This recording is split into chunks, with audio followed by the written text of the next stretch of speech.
All India Banjara సేన సంఘ్ ఆధ్వర్యంలో ప్రపంచ ఆదివాసీ గిరిజన దినోత్సవ వేడుకలు హైదరాబాద్లో ఘనంగా నిర్వహించారు. సంఘ అధ్యక్షుడు సబావత్ రాజు నాయక్ ఆధ్వర్యంలో ర్యాలీగా వచ్చిన బంజారాలు ట్యాంక్ బండ్పై ఉన్న అంబేద్కర్ విగ్రహానికి పూలమాల వేసి నివాళులర్పించారు.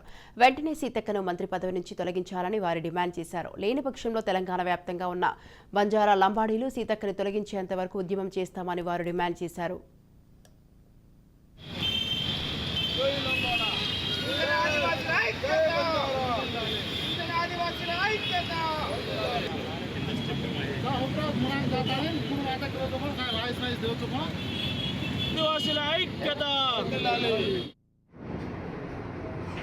ప్రపంచ ఆదివాసీ దినోత్సవం సందర్భంగా భారతదేశం మొత్తం ప్రపంచం మొత్తం కూడా ఈరోజు ఆదివాసీ దినోత్సవంగా ఈరోజు భారతదేశంలో ఎన్నో ఆదివాసీలు ఈడు అడవుల సంరక్షణ కానీ ఖనిజ సంపద కానీ రక్షించింది ఈరోజు భారతదేశంలోనే కాకుండా ప్రపంచంలో మొత్తం కూడాను ఆదివాసులు అనే విషయం మనం మర్చిపోకూడదు.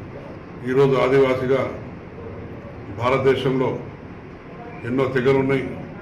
నాకు తెలిసిన దాదాపుగా 500 పైన తెగలు ఉంటాయి అనుకుంటాను. అన్ని తెగలు కూడా గిరిజన జాతి కిందకి వస్తాయి. మాదొక తెగ, బంజారా తెగ, లంబాడల తెగ అంటారు. ఈ తెగ ప్రభుత్వానికి కొన్ని డిమాండ్స్ ఏంటంటే, అయ్యా గత ప్రభుత్వం లంబాడల ద్వారా మేము గెలిచినాము అని చెప్పినారు. మరి కాంగ్రెస్ ప్రభుత్వం వచ్చిన తర్వాత కాంగ్రెస్ ప్రభుత్వం కూడా ఏమన్నదంటే, అందరూ కూడా అయ్యా లంబాడల ద్వారా మేము ఈ ప్రభుత్వం ఏర్పాటు చేయడం జరిగింది, లంబాడలు అందరూ కూడా మాకు ఓట్లు వేసినారు, చక్కగా మేమందరం అనే ప్రభుత్వం వచ్చిందని చెప్పినారు. లంబాడలకు మరి ఎంపీ లేదు, ఎమ్మెల్యే లేదు, ఎంపీ లేదు, రాజ్యసభ లేదు.